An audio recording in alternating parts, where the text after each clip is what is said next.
Inheriting assets can be stressful, especially when it comes to personal property and real estate.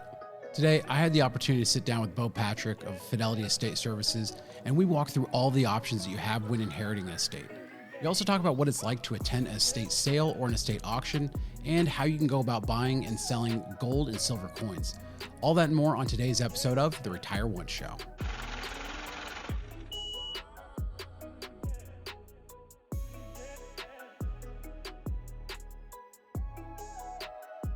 Hello and welcome to the Retire Once Show, the show designed to help you get to retirement, but most importantly, stay retired. I'm your host, Jonathan Rankin, and I am joined by my lovely co-host. Hi, I'm Melissa Rankin. Thank you for joining. We have a great show for you today. We are going to be joined by Bo Patrick here in just a bit. We're going to be talking about what it's like to inherit an estate. We've had a lot of clients recently that have gone through this where they've inherited an estate and it's been an emotional and stressful period for them. Naturally. And you don't know where to turn. And what we realized that it wasn't really the financial assets that created the challenge. It was, what do you do with the home? What do you do with the stuff that's in the house? The stuff. It comes down to the stuff. I mean, you think if something happened to us, we've got stuff in our house that I don't know who would want, and I don't know what they'd do with it. Who it belongs to. So one of the things that's also come up lately with the high inflation that we're seeing is the desire to own physical gold or physical silver in the form of coins, kind of like Scrooge McDuck. And if you want to swim in your pool of coins, bask in the glow. I think that'd be very uncomfortable. However, very uncomfortable. But that's the one thing that we go through with Bo in the interview today. So I'm really excited to get to that. But before we get to the interview with Bo, what do we want people to do? We want you to subscribe. We want you to like us. We want you to do the 5-star thing. And is there something else? No, I think that's pretty much it. And tell your friends. I mean, there's one. Tell your friends, subscribe, share it around. We're building this retirement paradise. That's what we're doing. And you're a part of that by watching and joining this. And so we're going to link to everything that we talk about today with Bo in the show description. So you can check all of that out. You can also head to retireonceshow.com where you can access our retirement toolkit. And with that, this is my interview with Bo Patrick of Fidelity Estate Services. All right, so we are joined right now by a good friend of mine, Bo Patrick, who is the founder and CEO of Fidelity Estate Services. Fidelity Estate Services is a full-service estate firm that specializes in appraisals, liquidation, real estate, you name it, they can do it when it comes to an estate. He is also a professional appraiser certified with the ISA, the International Association for Appraisers. And he is a certified appraiser with the Appraisers Guild of America and has been featured on many seasons of the hit show Arizona Collectibles. He is a second-generation auctioneer, and most importantly, he is an Arizona native, is what he'll always say. Welcome, Bo Patrick. Let me just give him a round. Thank you, Rankin. Thank you. Thank you for having me. I appreciate it very much. Yes, it's an honor to be a part of this, and thanks for bringing me on. I'm excited for this. Very excited to have you as our first real true guest on the show. And we got a lot to dig in today because, as you know, we work, and this show is really designed for people who are in retirement. But why I wanted to have you on the show is because your firm specializes in estate services for really those that inherit estates. Is what we've always talked about, is that when you're working with clients, it's because maybe their parents passed away, they inherited an estate, and they've got all this stuff and they don't know what to do with it. So for our listeners, I felt it was important to talk about what happens when you inherit an estate. And I want you to be able to walk through really every aspect of that process, from, what is an appraiser, or what is an appraisal, what happens with personal property, real estate, all of that can get very confusing. And I know for anybody inheriting any sort of assets, that's not the first thing on their mind. It's really trying to deal with that loss. So how do I want to dig into how Fidelity helps people who are inheriting estates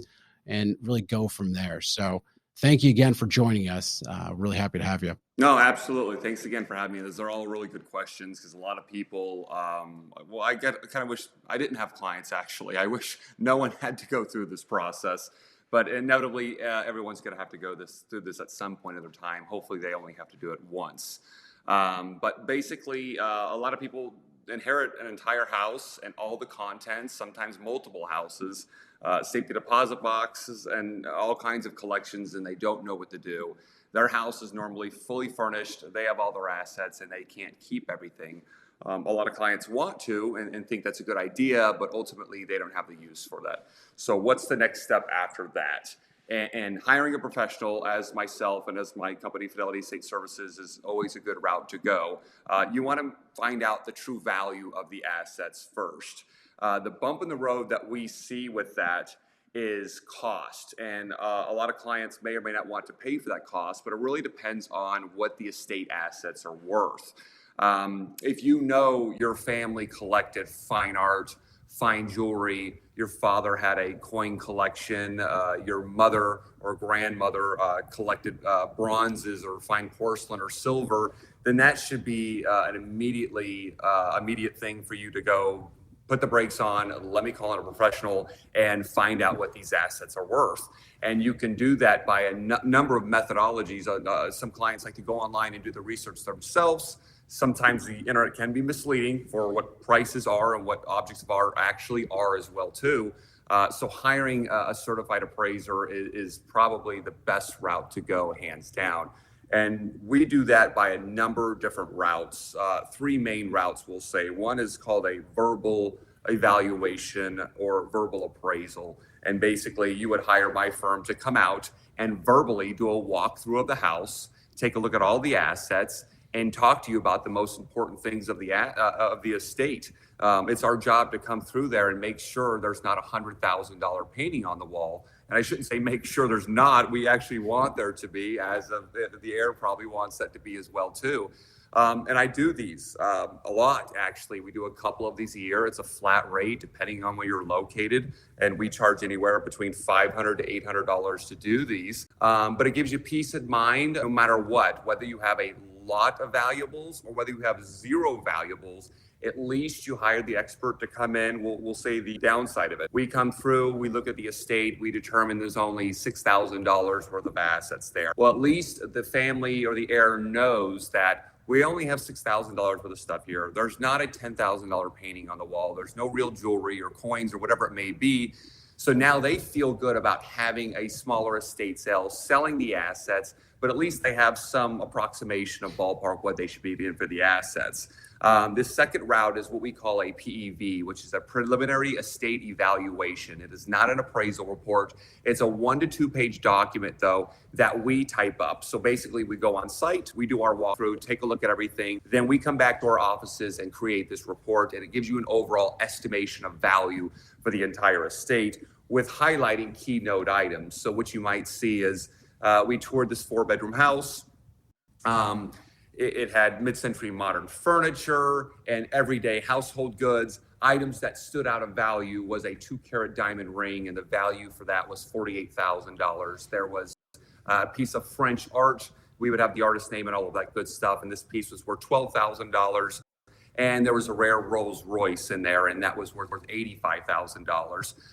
After that, we would include the rest of the assets in the house were worth $12,500 approximately. So they at least have something in documentation. And a lot of my clients like to use these reports if an attorney requests an overall value of the estate, but they don't want to pay for a formal appraisal report. Rolling into that, a formal appraisal report is the cum laude. It's the best route to go. It's the guaranteed method to find out exactly what you have and exactly what everything's worth. And we do these for a number of reasons. We do them for inventory purposes for the estate. If it's a taxable estate, most important, if estate taxes play into effect, they must get a certified appraiser done by someone that's certified, of course, as well too. And then also heir distribution, and that's a huge one. And I really want to go into that. You want to find out what the assets are worth. There's 5 heirs and 1 personal representative of the estate.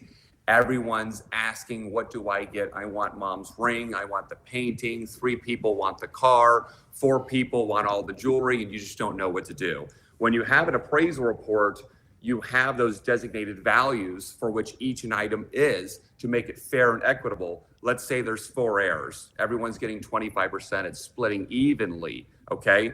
If Mary takes the $10,000 ring and John takes 2 $5,000 paintings, That's very equitable, okay? And that's a good way to do it, because now the PR can say, listen, the estate, personal property is worth $100,000. You each have $25,000 to select what items you have, and it's a good way to do that distribution. Have you seen people do that before someone passes on? So, while someone's living, just to ease that burden. Because I could think about, when someone passes away and there's an estate that's inherited, and the siblings, they go at, okay, I want mom's ring, I want this, and they want all that stuff, and they start fighting over it when we both know that's not what the parents intended to.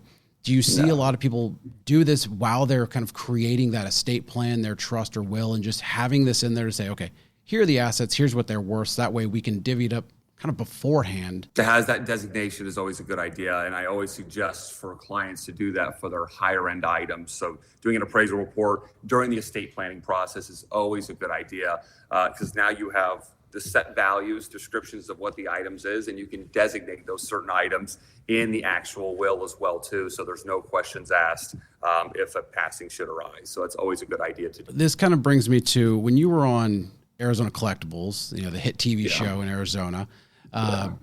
One of the things that always comes up in shows like that is, I've got this thing in my house. I have no clue what it's worth. And it turns out it's actually worth, tens of thousands of dollars, that I never thought it was a coffee table I kept putting my mug on, and it has rings for my coffee for years. What, for someone that wants to just get a single item appraised, is that something you do? How does something like that work? Yeah, absolutely. It's something we do. And it's a good idea as well to do it as well too. So if you only have one item, we could do an appraisal report just for one item. It's not an issue whatsoever. And it's always a good idea to do that, especially when you are living and you're still here, whether you're doing estate planning or whether you want to do that appraisal for insurance purposes. It's best to have that. That way we can come in and create the certified appraisal report just for that one item, which would include age, history, provenance, measurements, all of the good stuff that you would need to identify that item, and most importantly, the value. If you're doing for estate purposes, it would more than likely be fair market value. And if you wanted to put it on your insurance rider, until you will that actual item off, then you would want to do retail replacement cost value. That makes a lot of sense. So now, when someone goes through this process, they have the value of everything, and they say, okay, I've got all of this stuff, and I'm going to take mom's ring, and you're going to take the car, but there's so much that's left over. I know one of the things that your firm does is estate auctions and estate sales. So we want to take a quick break from our interview with Bo to talk about our firm and what our wealth management firm does. We are Theorem Wealth Management. We're a fiduciary wealth management firm that focuses on helping retirement savers reduce the stress caused by financial management. We create detailed retirement plans and stress test those against very challenging scenarios to help give you the confidence that when you retire, you only have to do it once.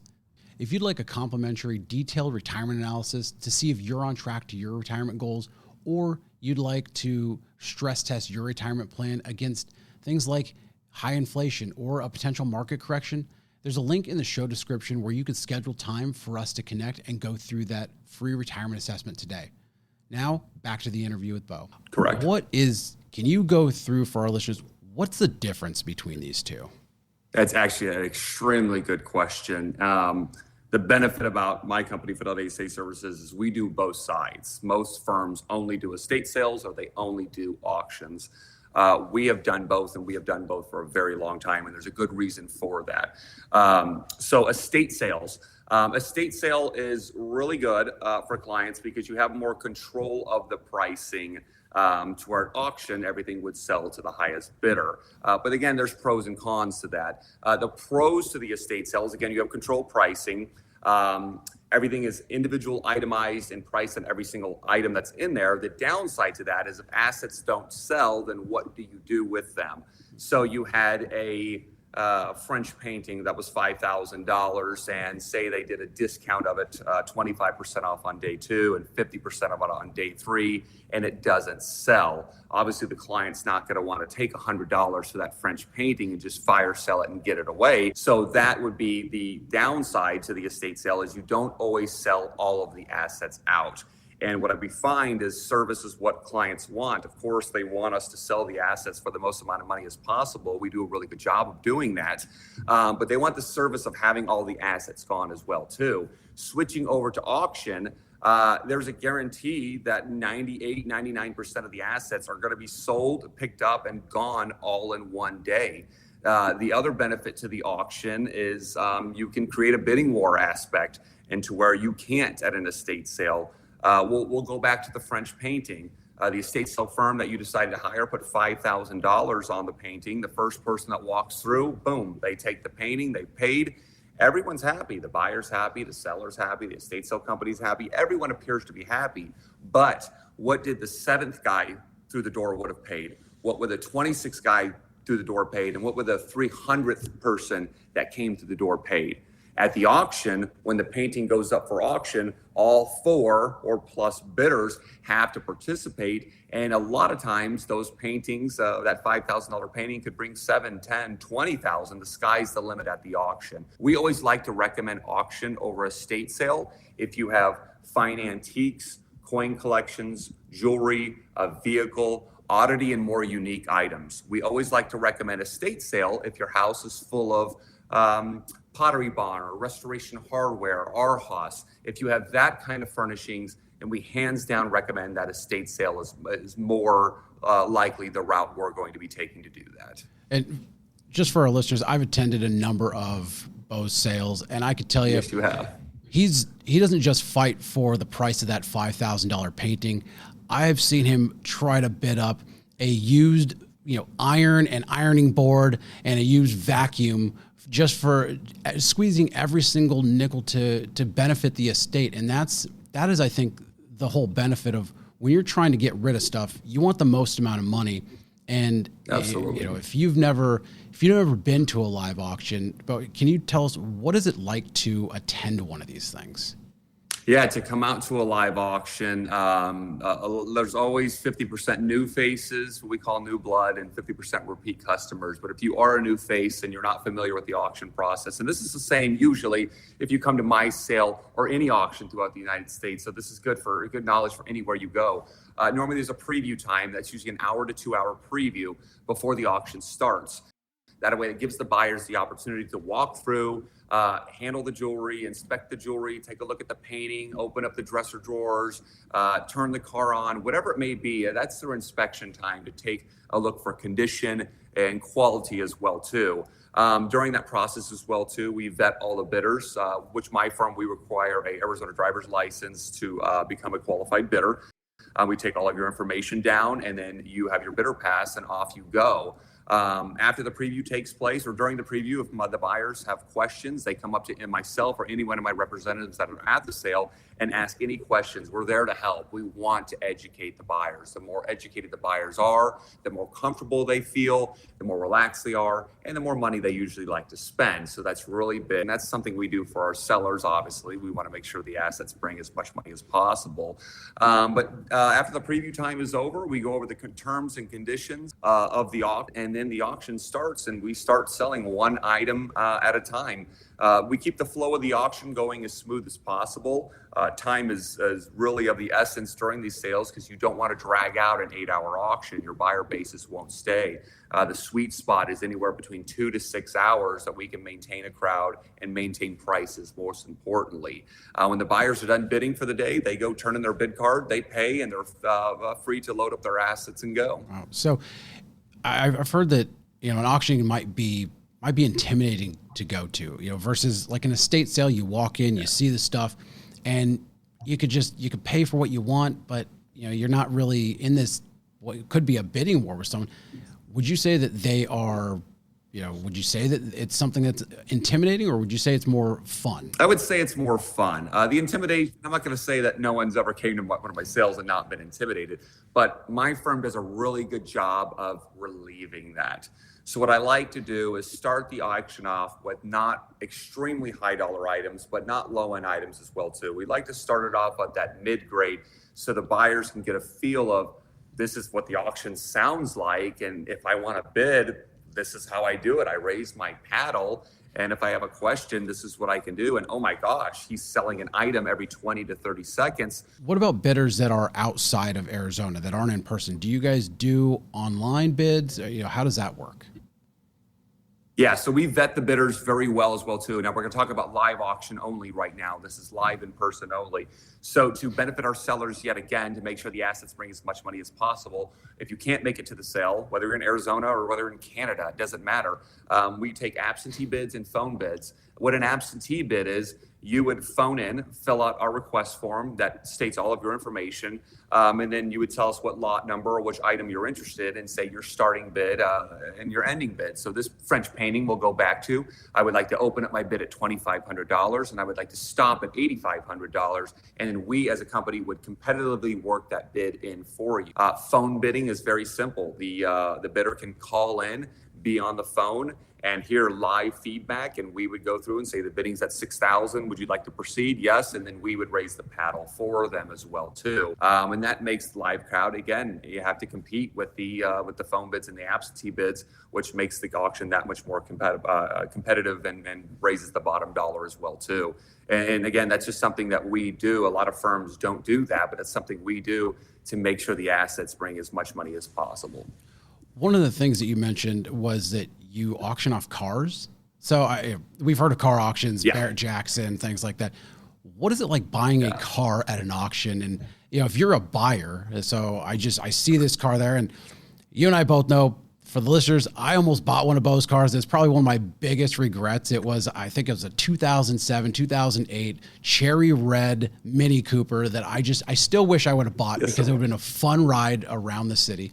But for the listener, what is it like to go to an auction and purchase a car that you don't get to test drive, but what do you do to make the buyers feel comfortable they're buying a car that's not a lemon?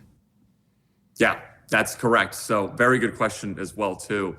Buyers' experience of buying a vehicle, we want to make as pleasant and successful as possible. So something my firm does is we always test drive the cars firsthand and firstmost from the get-go. If there's anything negative or something not working on the car, we always like to disclose that. Literally 99% of the time, there is nothing wrong with the car. And why that is because we handle estates. They're normally senior owned, senior driven, and senior maintained. And we all know what that means. It was a grocery runner. They just went to church, whatever it may be. Usually the cars have very low mileage. It's not very common to see a 10-year-old car with only 15,000 miles on it. That's a very, very common thing.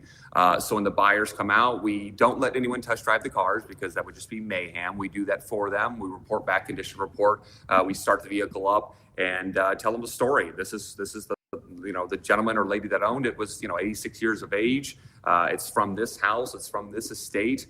Go over all the ins and outs of it, and then the bidding would take place. I can't actually remember ever having an upset bidder after they bought the car. I do have upset bidders a lot. Let me tell you why, though, because normally they pay too much, but they're not upset in a negative way. We laugh about it, and like I tell anyone else, it doesn't matter what Kelley Blue Book or NADA says the value of the car is worth. When you have a car that's 10 to 15 years old or even 5 years old and it has less than 5,000 miles, find another one. You will not find another one, so it doesn't matter what you paid, hands down, because you won't find another one. So the Kelley Blue Book, I tell people to rip up that Kelley Blue Book document and throw it in the trash because it's not valid, really, in my opinion. I would imagine that you're seeing a lot more demand lately for some of your estate vehicles, especially with the rise in price that we've seen in the used car market in general. So have you seen that cars these days are getting a lot more attention just because of the shortage that we're seeing out there? Yeah, so nothing but a benefit for my firm and my sellers as well too. We have the benefit of selling at auction and achieving that premium price, and also the high demand of sourcing and finding a vehicle as well too. Give an example, 3 weeks ago in Scottsdale, we got a Chevy Bolt electric car and a Honda CR-V. One brought, rounding close nearby, one brought $7,800 over the Kelley Blue Book value, and the other one brought just shy of $6,000 over the Kelley Blue Book value. And this is just another reason why auction's a very good route to go with vehicles. That is amazing. So what advice would you give to someone who's attending either an estate auction or an estate sale? You know, if you've never been to one, what advice would you give them as just an attendee? Hey, it's my first time. I saw this on Facebook, or I saw it in an email. What advice would you give? For an estate sale, I'll spell all the secret sauce out there, shall we say. Estate sale, get there early. If the sale starts at 8, if you're not there before 7, you're going to be number 20, 30, 40, 50, maybe even number 100 in line. Get there early as possible. I've had people show up at 4 a.m. for an 8 a.m. start time, believe it or not. I know that sounds crazy for all the viewers that are listening to this out there. I know that sounds crazy. But if there's something you want and you want to assure you're going to get those items, you better get there early, hands down. As soon as the doors open or beforehand, my recommendation is to try to talk to the owner or representative of the estate sale firm and ask them where the item is. I'm interested in this bureau. I'm looking for this set of strand of pearls or the Chanel purse. Ask where it is so you know exactly which way you're navigating throughout the house, and don't think twice. Because if you do not grab something and secure it, someone right behind you is going to take it and they're going to buy it, and you're never going to have the opportunity to have it again. Plain and simple, okay? If you are looking at an item and you want to pay less at an estate sale, ask the firm, when is the discount take place? They got $4,000 on the bedroom set. You want to pay $2,000, that would be 50% off. Ask if they're having a 50% off sale, when that is, and if the item's still available at that day, then execute on that. But again, someone could buy it very easily from you. Auction, going to the auction side of things. This isn't something I normally would even publicly say to give the advantage to the buyers. But again, I don't mind doing it. I want our buyers to have a good experience with it. Know where you're at in the auction. Know what the bidding increments are. And be ready to bid, plain and simple. Do your inspections ahead of time. That's very important because at auction, everything does sell as is. So we'll say a set of Limoges china. We'll just use that because that came to mind. You bought the service for $12. You bought it. You didn't inspect it. You paid $800 for it, and 7 pieces are chipped or cracked, and you're upset.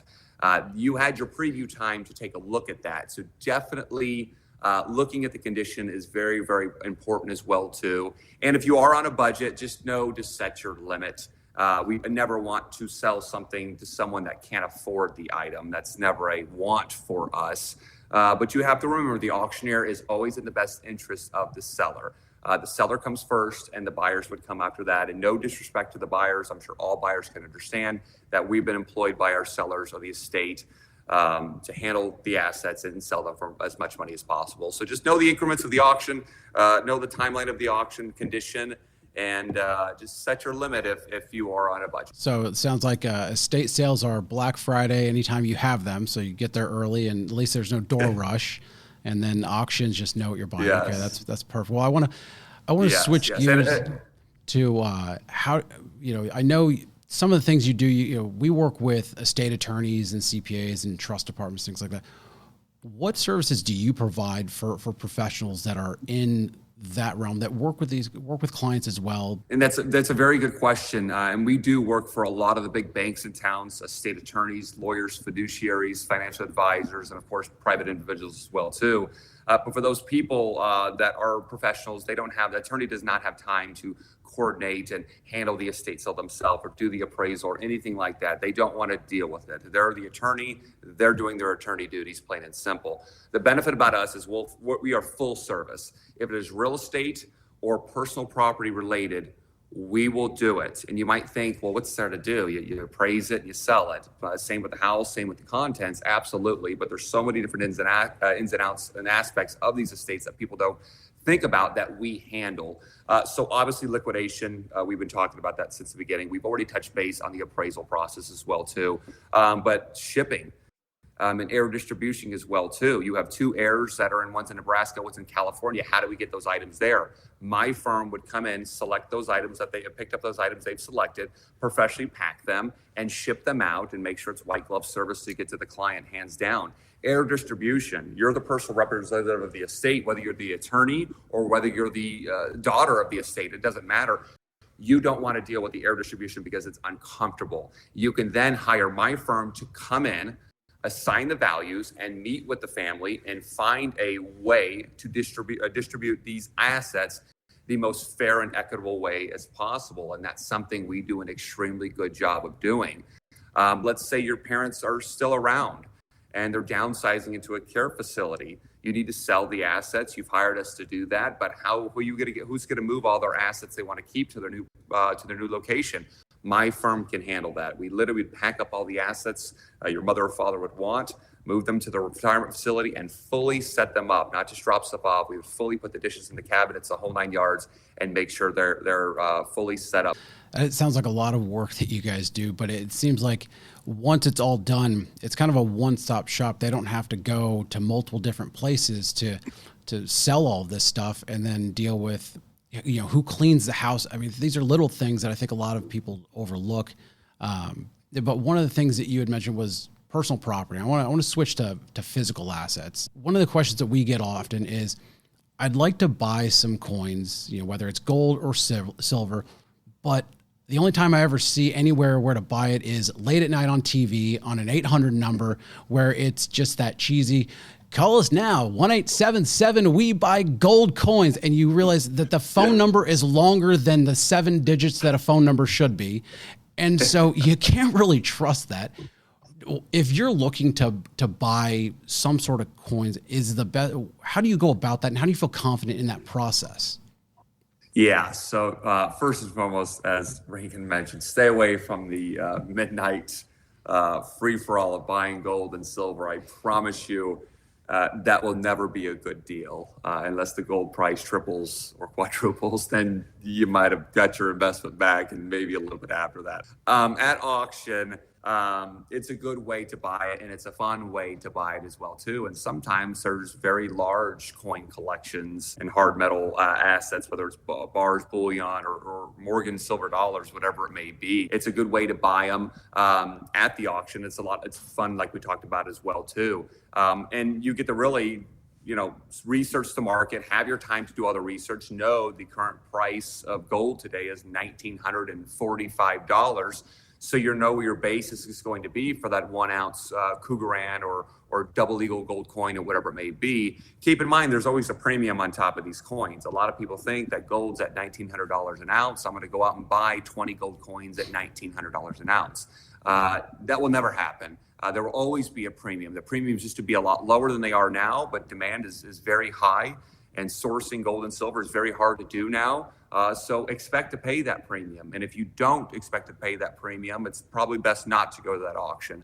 I have never seen a circumstance to where gold was at $1,900 and the 1 ounce coin sold for $1,800. It does not exist. So let me prepare you for that as well too. Yes, it's a no reserve auction, but there's going to be educated people there that are going to pay the price that their coins are worth. So I like to tell people to come to auction to buy the coins. You'll always have a memory when you pass those coins down to your heirs. You can tell them about that one time you went to Fidelity's auction and you were getting a bidding war back and forth with this other gentleman or woman, and you'll always have that story as well too. So it's a really good, fun way to buy commodities. So switching to the seller side, if I don't have a full estate to sell or liquidate, but I've got some gold coins, I've got a bar of gold or silver. Once again, you see the signs on the road, we buy gold. Is that where you want to go to sell? Where do you want to sell this stuff, and where do you want to sell it safely? So that way you're getting a fair price and you're doing it in the best way possible.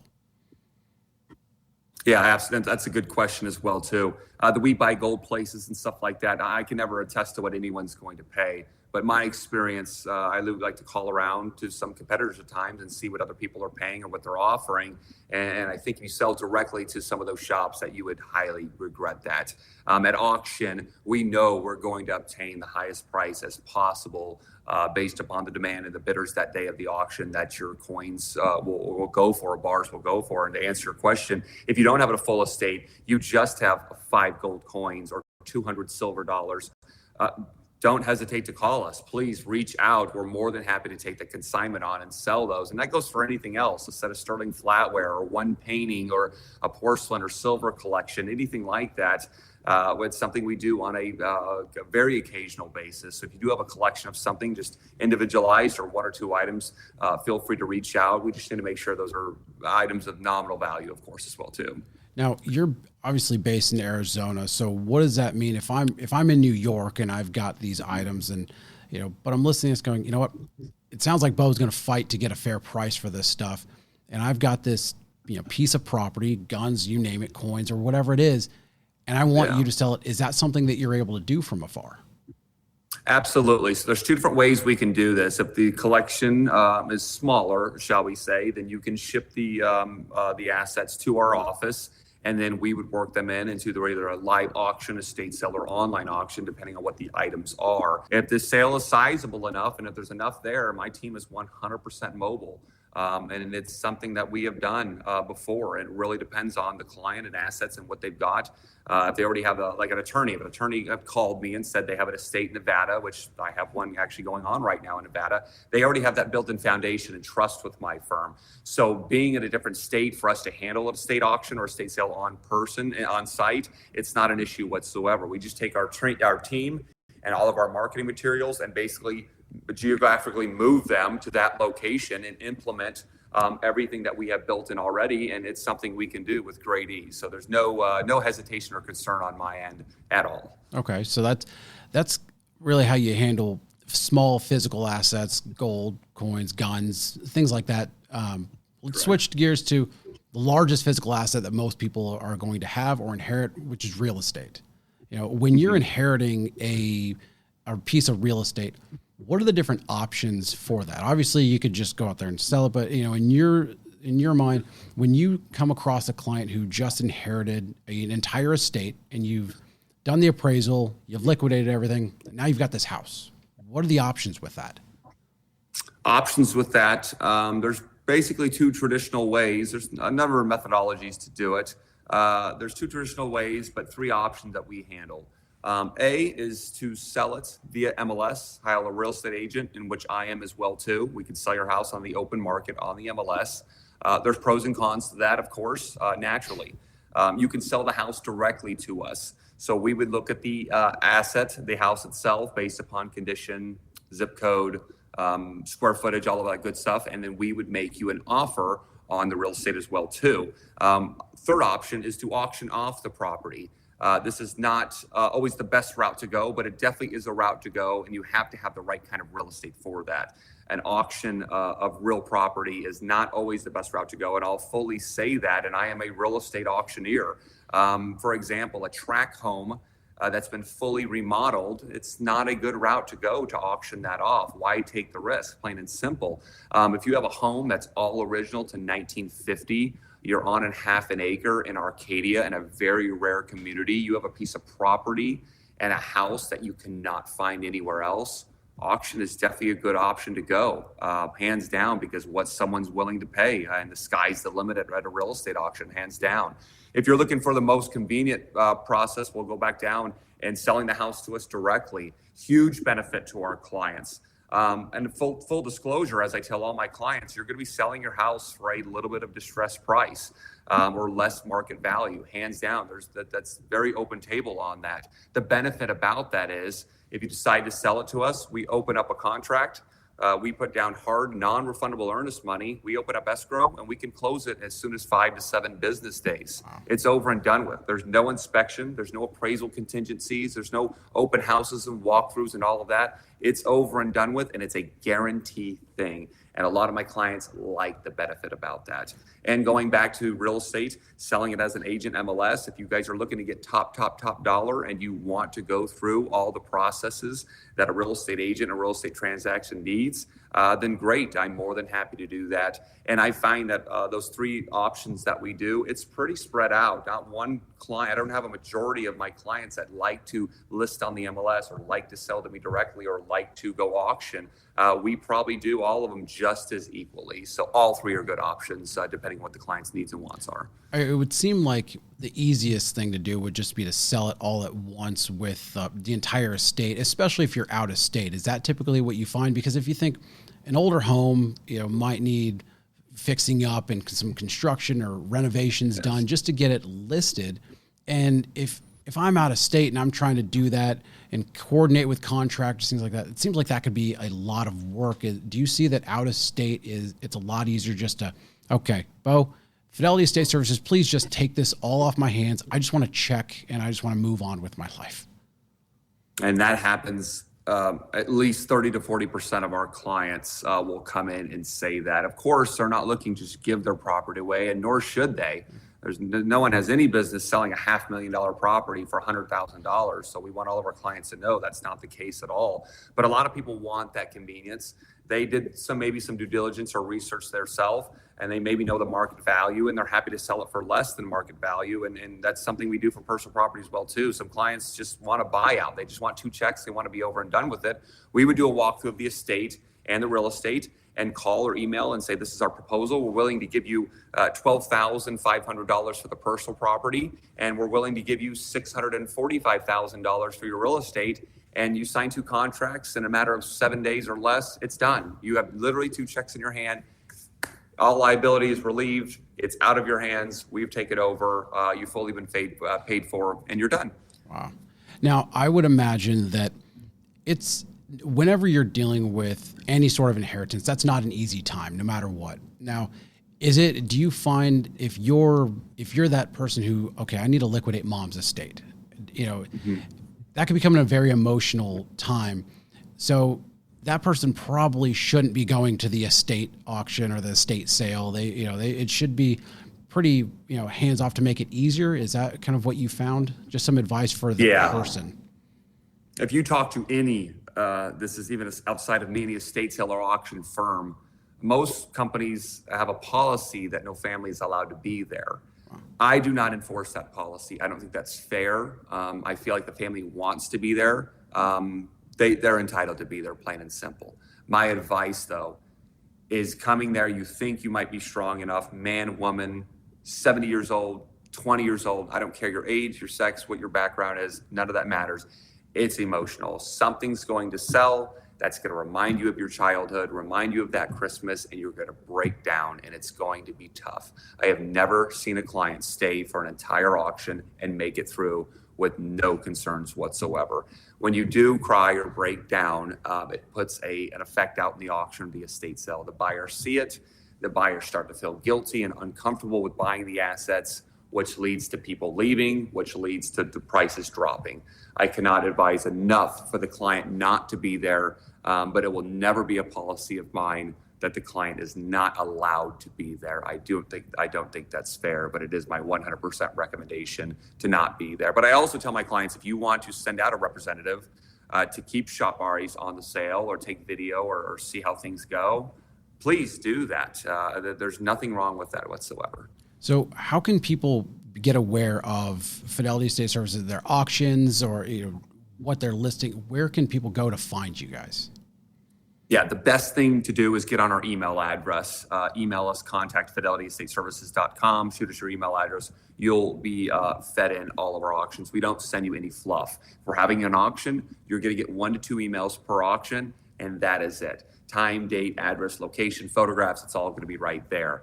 If Facebook is your thing, like us on Facebook, Fidelity Estate Services, and all of our sales are posted on there as well too. And then we advertise on 6 major platforms as well too. But you would have to physically go in to look at those every single day to see if we're having a sale essentially. So email address is definitely the best way to get a direct bloodline into knowing when and where our sales are going to be. And the thing I love about your company and what you guys have built is you stick true to the old times. I want you to tell people, what do you do at every single auction before the auction starts? Because to me, this is important about who you guys are as a company. It is very important. I love that you guys do this, but I don't want to break it to them. I want you to be able to tell them what you do. The Pledge of Allegiance. When I started my company, Fidelity Estate Services, I wanted to say the pledge at that first auction, and I'll never forget that moment. I still think we have video and photos of that as well too. It's something in me as a kid, as I remember doing in the classroom, and I just always remember how special that was and how respectful it is to our country, and especially the men and women that have served this country as well too, to say the pledge and keep those roots going. Bo, I can't thank you enough for being here. This was very informative, and like I said last time, we'll link to everything here in the show description, so that way you can reach out to Bo, join that mailing list, and check out all the items that he has available. Thanks again, Bo. That was a really great interview. Yeah, we really appreciate you taking the time. We were able to cover a lot of information, especially those who are dealing with inheriting an estate.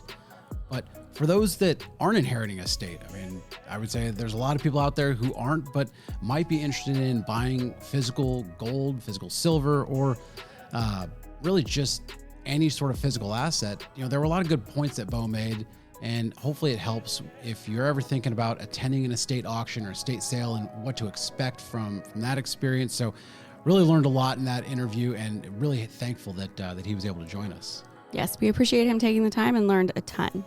Now, one thing that did stand out during the interview that I just want to highlight real quick was how he talked about getting an appraisal on physical assets and having that added to not just your estate plan, but also your financial plan as well. And that's one of the things that we've done for clients that have pieces that are valuable, you know, whether it's a painting or a piece of furniture or jewelry, you name it. Being able to make sure that your physical assets that have value are within your financial plan can be helpful, because they are assets at some point that you could sell if you wanted to or needed to, and that all fits into your retirement plan.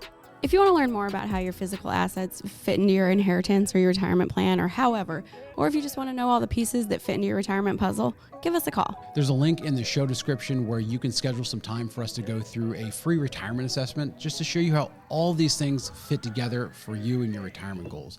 And with that, before we get out of here, Mel, what do we want everybody to do? We want you to like us. We want you to share us. We want you to subscribe. 5 stars. We want it all. We want you to join this paradise. We want you to have fun with us. Thank you so much for joining. I am Jonathan Rankin. And I'm Melissa Rankin. Thank you.